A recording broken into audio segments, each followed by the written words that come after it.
Hello! Welcome back to another episode with Princess Tigerbutton Designs. My name is Jamie. I am one of the creators behind Princess Tigerbutton Designs along with my mom. If you're new here, welcome. I have with me my partner Mark. He is my better half most of the time. And he has been instrumental in really helping us take this business off the ground. He is the heavy lifting at markets and keeps me company. And he actually has some really great ideas that we've been able to implement. And that's been very helpful. So if you're new here, welcome.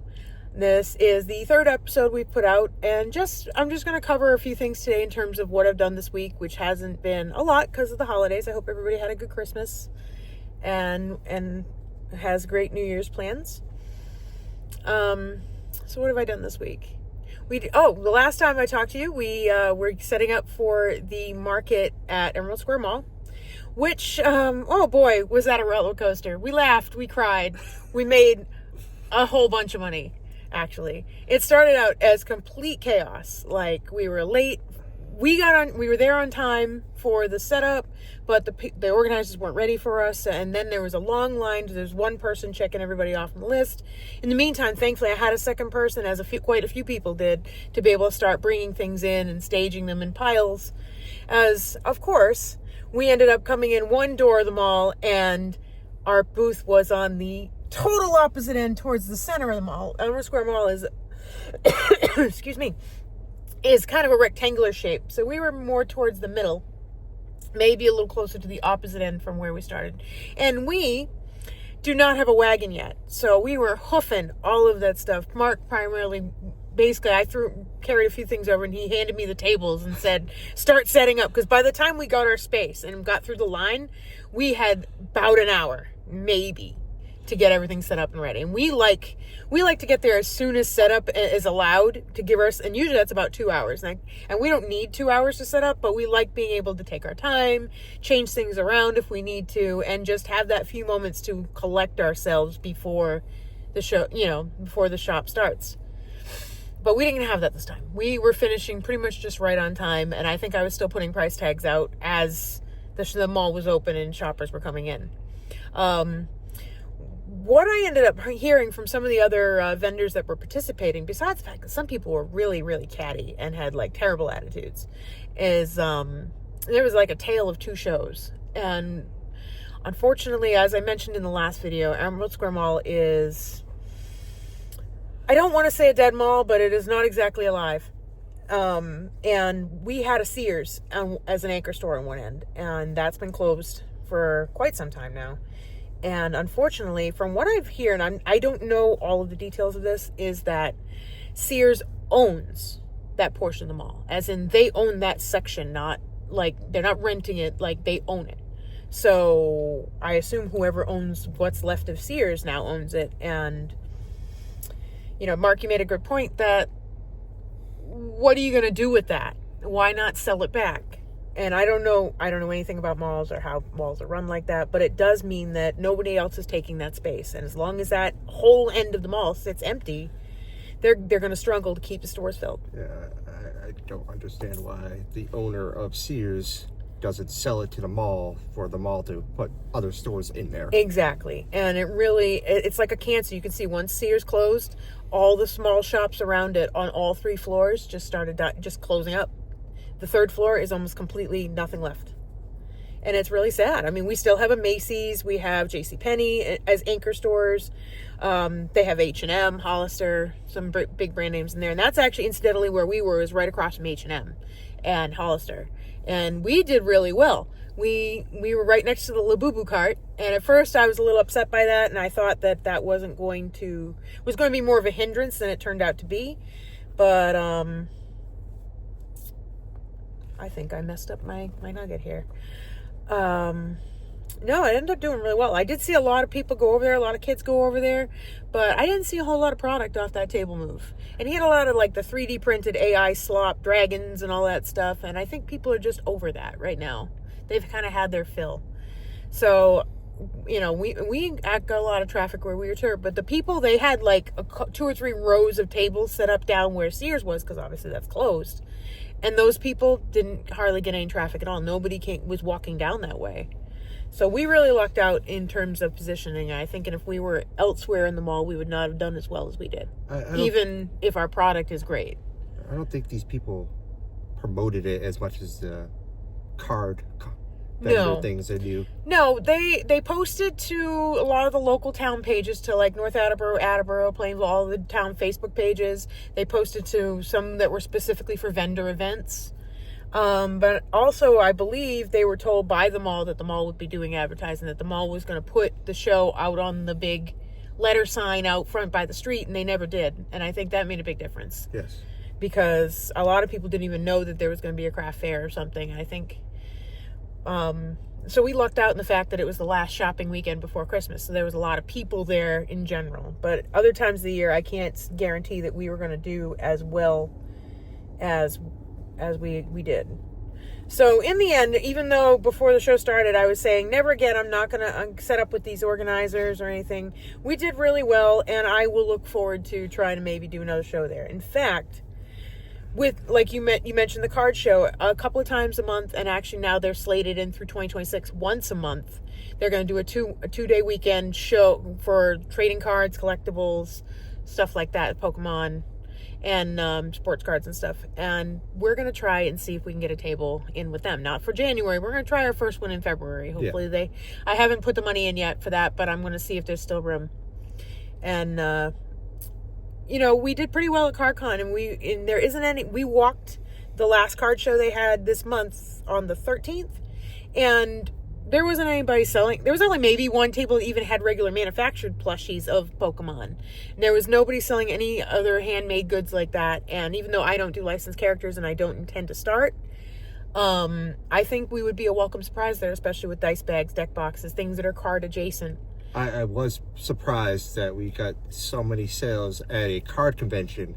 And I've gone to several, and it's mostly just like people buying Pokemon cards, baseball cards, trading and such. But I was actually pleasantly surprised, and a lot of people were pleasantly surprised at having something that was alternate. Exactly. They were just like, oh, what's this? And there we were. I am really messing this up today. I don't know what's happened. What have I done? Anyway, yeah, so I'm hoping that we can still kind of do that magic locally at this card show, because this card show is large. We're talking like 175 vendors. I mean, they sandwich them in across the whole first floor of the mall. So inevitably, we're going to see a lot of foot traffic, and hopefully we're not stuffed in a corner somewhere. But even in the corners, there was people, and there was people at every table. Yeah, that's why. So we'll get eyeballs on us. Yeah, we went there a few times, and it was packed. The whole first floor was packed, and there was people everywhere. And I thought we would get that kind of traction from the fair we did if they had it on the sign and said, "Hey, come here," instead of having little signs on the fence. Oh yeah. They only had little rinky-dink signs and stuff. But yeah, exactly. It's tough, and I don't know if the mall was expecting them to pay to have that put on there. As far as I know, their contact had promised it, but not holding out a lot of hope. But I'm looking forward to this. The same thing as I'm looking forward to doing more events for CardCon. It looks like they did do a convention in the summer, and so long as it doesn't conflict with AnimeCon, I would be interested in maybe doing that as well, because I think they're really starting to work hard in terms of building a solid convention, and I think they'll just grow and grow from there. Like it was a small, I want to say it was a card fair. It wasn't like a big convention, but they have the right bones for a bigger show. Oh, yeah. They seem to be growing and growing, and there was a lot of good things happening there. And they sent around a survey and asked our feedback, and I gave them the honest feedback, like I said about the guy with the megaphone. Couldn't hear anything he was saying. He was like Charlie Brown's teacher, and we're both hard of hearing. So we're on the harder end of that, and I know they really want to be accessible and stuff, so having a better PA system would be so much better. Because they could have been giving us vendor announcements, and I would have missed any information they had. I know they were drawing raffles, and I hadn't entered the raffles, so it wasn't as important to us. But if there had been important messages that we needed to hear, we couldn't hear them at all. And I think getting a better PA system will definitely help them. But I really think, and maybe doing a little bit better job of marking off the spaces, because there was a little bit of confusion about how much space we actually had. But we did get our 10 by 10, and we were able to get a couple tables in there. And they gave us an 8-foot table, so we had a lot of space to work with. Yeah, that was awesome. So I can't complain about that.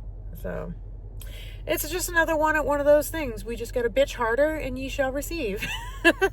That's a running joke between us, but it does seem that way, that the more we complain about how stupid something's going to be, or we're not going to sell very well, things end up turning around and coming out pretty good. So we've been really lucky this year. One of the things I'd like to do is maybe if Mark wants to join me, since I didn't do a very good job of vlogging this year, is that maybe we can do just a little market recap and just list out the events we did this year and kind of give our thoughts on them. Are we going to go back to that event? What will we do differently? What have we changed since then? And just kind of give you a little recap of where we've been this year. Yeah, I'm kind of in your mindset. I kind of want to do like a before as we're setting up, because I know a lot of people don't want to be on video. Yeah, it's really tough to get market vlog. I noticed a lot of other creators, they'll have their camera set up somewhere so it's aiming at me and not at the customers. And so you get to see a little bit of the transaction, but it's me handing over the money or taking the cards and everything. I don't mind doing little videos of us setting up and then us at the end. Or maybe just doing a little check-in in between, say, hey, it's the halfway point, we're doing this much money, or things are going really badly, whatever the case may be. Because I would like to create some of that content, and I'm sure some of our viewers would be interested to see where we end up with all that. And it'll give us something else to work on this year. So we will try to do better with the market vlogs. But since I didn't do that this year, I will look to, oh my God, I really did a bad job. We both have ADHD, so we say we'll do something and then we'll forget about it, and then we'll get easily distracted. It is the easily distracting part, especially when we get to a fair and we're rushing around to set up, or maybe like a couple of times where we were late, or when my car decided to send an SOS and the overheat, and decided to overheat on our way to a fair. So I had to stop and do that, and that really kind of put us behind the 8 ball. And incidentally, that was our other highest grossing fair this year. So sometimes bad luck is good luck, I guess. It's been hit or miss with our time frames. So we get there and we either have a ton of time, or we've gotten so good at setting up at under a certain amount. Like the only things we're missing are putting out the prices kind of ahead of time. But we've gotten down pat of how we like to set up and where things should be on the table that kind of draws people in. Yeah, and that's just the thing, that we're only going to get better and better the more we do it. We've kind of gotten the setup down to a science as to who's going to do what at what time and what order they need to happen in. And definitely need a cart though. But we definitely need a wagon. We're not doing that again. And if we're going to be doing bigger conventions, especially in Providence, we're going to be lugging from the loading area to the vendor hall, and it's going to be a lot longer walk. So we're going to need a wagon. I've gone to conventions before, like Rhode Island, but it's going to be interesting and a different perspective to being a vendor. I know it's really, really busy, so it's going to be a challenge for us to see how we perform. Exactly. That's going to be not only just a long day, that's going to be so many people. That's going to be so much talking. And my biggest fear, here we are at the end of December, and we have 2 conventions plus however many other markets we do before the beginning of November. And I'm actually terrified of how much product are we going to need to have. Like, I haven't really nailed down, this is my first time doing this, so I don't know, okay, do I think about it in terms of I need to have X number 100 of pieces to sell? Or should I say it in terms of X number of dollars of inventory? And how do you guesstimate that? When I was looking at, the populations on average, there's 40,000 people that come through Rhode Island Comic-Con. And it's been higher than that.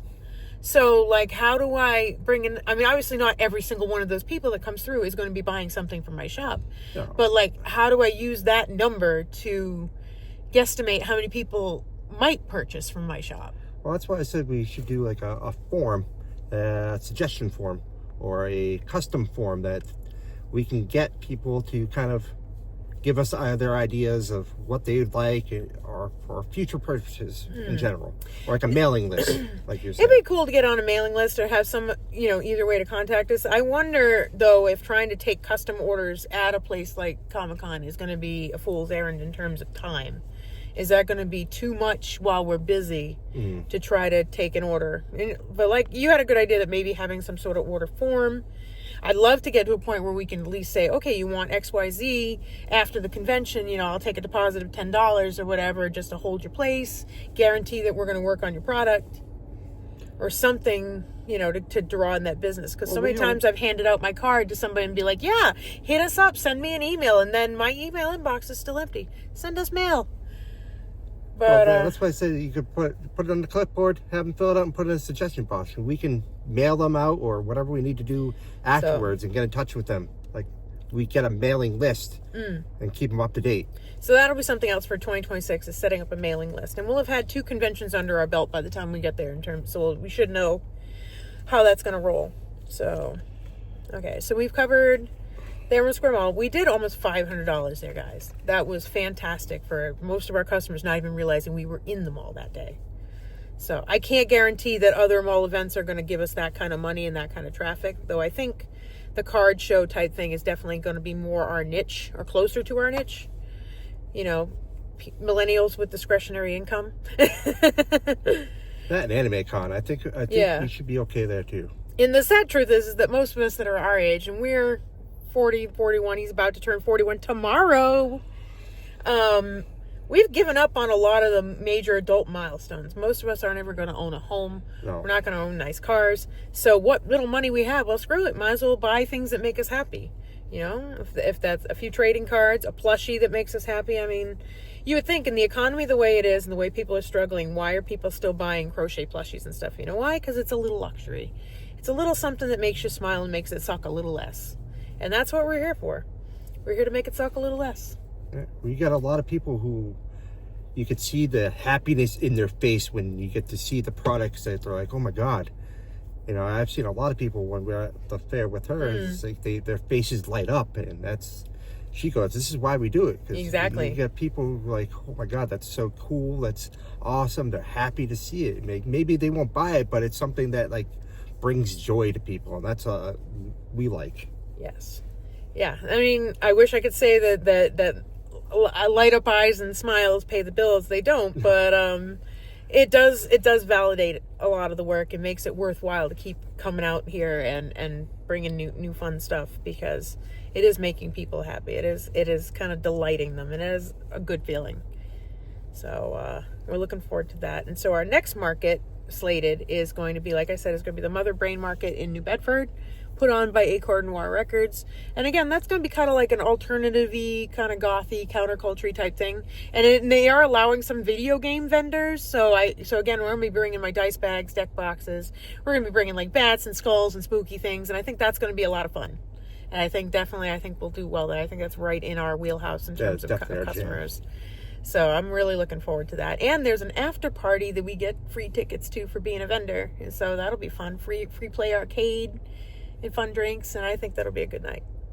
So I'm really looking forward to that. So I got a couple of weeks. And so this week I spent mostly on, as I mentioned in the last video, did all my gift crafting. And I definitely crocheted like the wind in the last couple of days. And pretty much gave myself carpal tunnel. But I rested most of yesterday. And so I'm feeling a lot better. My hands are not numb anymore. So I only have one big project that's on the hooks that is half to finish, and that is a 60-inch tree skirt that it was ordered before Christmas, but the customer said that they didn't need it for this year, and we're okay. So I was able to pad out that a little bit, so I don't have to ship that until into January. But I want to be working on it, and I don't want to be rushing at the last minute trying to shove it out the door on time. I want to be able to get that done and have that be quality and ready to roll. But other than that, it is just market prep for the next 2-3 weeks. We may be going on the 10th. I think I mentioned before we're going to be checking out a quarter auction. I'm interested to see how that works. I want to see how it works. There's going to be a little bingo, a little fun. I want to see how the process works. I want to see what kinds of things people actually put quarters in on.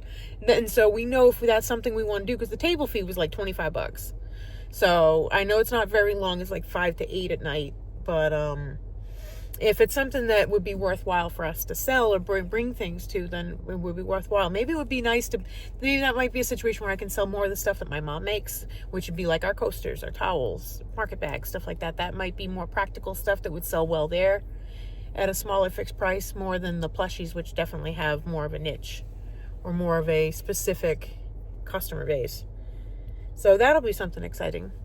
But in the meantime, I have photos of the gift crafts that I made, since they've obviously been gifted to their recipients. But through the power of editing, we will list these things, and I will find a way to put a picture for you. So when you see this, you'll see pictures of the items. And I'm going to describe them without looking at them right now. So this is going to be fun. So the first thing, since I am working on a chicken nugget that I've messed up like 3 times while I've been talking here, I actually just completed a custom order for a chicken nugget with a little dipping cup. The customer had a great funny story involving some barbecue sauce mishaps, and she wanted to get a little gag gift for her friends. And so I made a little dip cup, which was more of a mathematical feat than I thought it was going to be. But we did it. And it came out great. She loved it. It's winging its way there. Again, she was super nice in that it wasn't a Christmas gift. So that was a little less pressure on me. Thank you so much. But the next thing I had was for Mark's kid's mom. I made her a pink and black wheat stitch beanie by Brianna K Designs in black big twist twinkle. So it was a little sparkly black with some bright hot pink. So it has horizontal stripes. So the wheat stitches I did in the pink, and then I did the rest in black. And so you'll see that in the picture.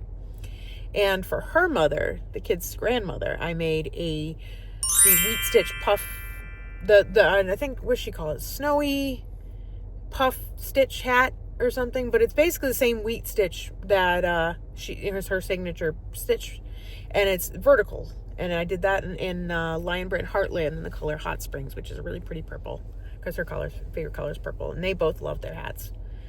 So those went over well. I made Mark's oldest son, Jace, a panda.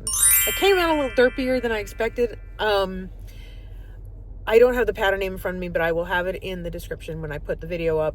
But it had more sewing involved than I anticipated. So I'm not a good sewer of amigurumi still. Like, I always feel like no matter how many pins and things I put in there to pin it in place, nothing ever lines up the way I expect it to. And then when I sew it down, somebody's got an arm or a leg that's kind of off kilter and not quite right. But we're getting better. And I made his younger son a blue cat, like a blue wolf cat, that I out of 2 different color blues, both are burn up blanket. And that was something that he had asked me for weeks ago for Christmas. So he was super pleased with that. As much as a 7-year-old boy can be, because he definitely had a mountain of presents. So he was just in opening mode the whole morning. But I could tell that he enjoyed that, and that was something that he asked for. And it's always good to get the things that you ask for Christmas when you're a kid, instead of what the grown-ups think you need. Mm-hmm. So that was good. What else have I made? Oh, I made my sister a possum. And that was actually a really easy make, and it was super cute and fun. So I think I may make a little handful of those just to bring to markets, because possums are a thing. I've seen, there was one other show that we went to, someone had possums, and they were really big compared to the one I just made. So I try to stay away from... I like the size you made, though. Yeah, but I noticed the bigger ones, like, there was more whole definition between the stitches, and I can't stand having any big spaces between stitches. You don't want to see the stuffing or anything inside, so I definitely kept that a little bit on the smaller side, and it came out well, and it was super easy. And that was no sew. Everything was stitched in one go. I love that. So I'll definitely be making more of those. And I did make a couple other little pieces. I haven't really gotten hardcore into restocking. One piece I made is this little Peep Bunny by Rose and Lily. Again, I'm gonna mess up the pattern name, so I'll have that in the description. I made one of these initially with a 6mm hook for my niece Maddie, and unfortunately I used safety eyes, and because I didn't use big enough safety eyes, they came right out. She didn't eat them or anything, everything was fine, but it didn't work out so well. This is actually much smaller. I did this with a 4.5mm hook, which is probably about as small as I will go with burnout blanket. And it's pretty tight. You can't get into the stitches or anything like that. And I embroidered the eyes on, so it looks like an actual peep. And I don't know, I think this is a good hand size for a young kid. Maddie keeps stealing it, so she obviously likes it. And I figure I can do these in a few pastel colors, like peeps, and that might be a nice fun make for upcoming spring and Easter markets. And it gives me another option that's not safety eyes, so it's good for littles. Yeah, we have a lot of little kid-friendly things. Yeah, I have the gummy bears, which obviously don't have any eyes at all. And even Maddie knew right away it's a bear. She doesn't know what a gummy bear is, but she correctly assessed that it was a bear. So clearly they It is something we like. What else do I have? Well, the Octos have safety eyes. Yeah, but we could always... And do make some of my chicken nuggets without safety eyes that have different embroidered faces. So there's always try to keep a couple around. Yeah, the chickens don't have safety eyes, although it's not usually little kids buying the chickens. The chickens are usually going to the grown-ups that have, like, chicken-themed kitchens and stuff like that. There's always one in every crowd that just loves chickens, and someone buys them a chicken. It happens all the time. We sold a lot of chickens this year. So, but this gives me another option for littles that isn't safety eyes. So I like that. And it was a really easy pattern. No sew. I didn't even stuff the ears. They're just thick enough on their own. And they stick right up. So no, that was very easy and simple. Something I wanted to make more of, I only made a couple of them this year, was the Chubby Dino pattern by Studio Phoebe on Instagram. And I will link that as well. This is another example. The hands are bobble stitched in, and he's got very tiny arms and he's got big legs, but they're sewn on, and I still haven't gotten them quite right to either be right. I think I might have to make some adjustments here in terms of maybe stitching them maybe a row down, but I also think I'm going to make the legs themselves a row smaller so they don't jut out quite so much. I thought about maybe making bobble stitches like I do on the top, but I think that'd be too tiny. But the tail looks like a good size, and she has you chain and do double. I think these are half doubles and single crochets to make the little scales. She has you chain that and then sew the whole thing down the back, and I thought that was just overkill, so I just joined the yarn and surface crocheted right down the back through the tail. I think she only did 3. No, I think this was the same number of spikes. It's just I could have started a little close to the top, but I actually like how the spikes came out. So I'm going to leave that. And obviously got a little face. And so I definitely want to make some more dinos, because these are super fun. They're not difficult. And I think they will do well. I think they would sell better than they did this year if I had had more variety. So, because I did sell 2 out of the 3 that I made total. So, and I did make 1 loaf cat. I didn't have a tortie again, so I made another one of those. So you're going to be seeing a lot of cats over the next couple of weeks, because I'll just be making cats and cats and cats, because I'm going to need multiples of everything for the upcoming convention. So I'll just be making them on autopilot and trying to kill some yarn so I can order some more yarn and just keep a stock going. So you're definitely going to be seeing more of those. Obviously, I've been making some more chicken nuggets. I'm still, we're going to be door dashing a little bit, so I have this with me in the car just because it's a small portable project. I'm trying to kill off the rest of this skein, so then I can just batch, put faces on and stuff those and finish them off. So I can, because I don't even want to think about how many nuggets I need to make.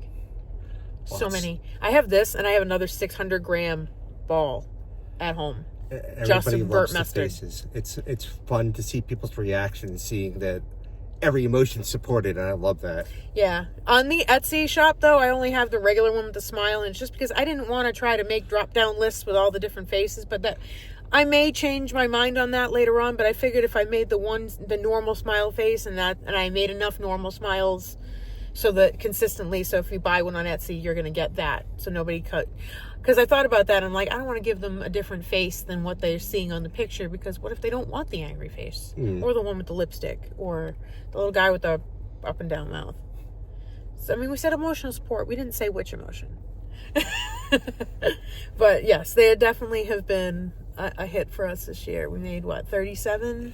Yeah, Or 30, once one 37 piece of nuggies. person sees it, everybody else wants one. It's It fun. is. They'll sit there in their little basket all day, and then someone will buy them, and they'll just pop off at that point. Open the floodgates. So hopefully that continues in 2026. And the cats too. Those were our 2 top sellers, was the cats and the nuggets, and something else. I have been approved to sell on TikTok. I haven't put anything up on my TikTok shop yet, but I'm probably going to start with our best sellers here and see how they do. So that's another option too. If you don't want to be giving Etsy money and you see something you like, we're going to start putting stuff on my TikTok shop. And so that'll be another avenue that people can engage with us. I haven't really done a whole lot on TikTok there, so I'm going to have to make some actual product videos, since you can't really do, well, you can do image carousels there too. Mm-hmm.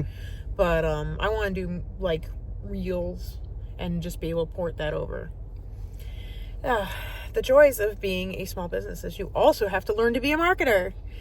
And that has been the toughest part, I think, of all of this. Is that doesn't come naturally to me, and creating the content, like the physical pictures and stuff like that, like digital imagery. But I'm learning slowly but surely, and if I can't, I will probably be hiring my youngest, Zachary, who knows a little bit. He's actually has his own YouTube channel, and so he knows a little bit about video editing and image editing. He's got some great art ideas, so I may be reaching out to him for some advice and pointers. But I think that covers everything that we've made this week and everything that I've done this week. So I don't have any other announcements today. We're just about the half-hour mark. So I think we'll go ahead and call it for this episode. And yeah, I don't have any events between now and next week. So I wish everyone a happy new year and a great and prosperous 2026. I know things are not exactly the best for a lot of us in a lot of ways, but we find some way to muddle through. The horrors persist, and so do we. But yeah, drop some comments, and again, let us know what you want to see on this channel. Give me some insights as to what you're hoping for the next year, both in terms of crochet and in terms of life, I guess. And let's start some conversations and get some good wishes going for the next year. So the next time I see you will probably be after the new year, the 2nd or the 3rd. So, and Happy New Year, and we'll see you in the next one. Bye. Bye.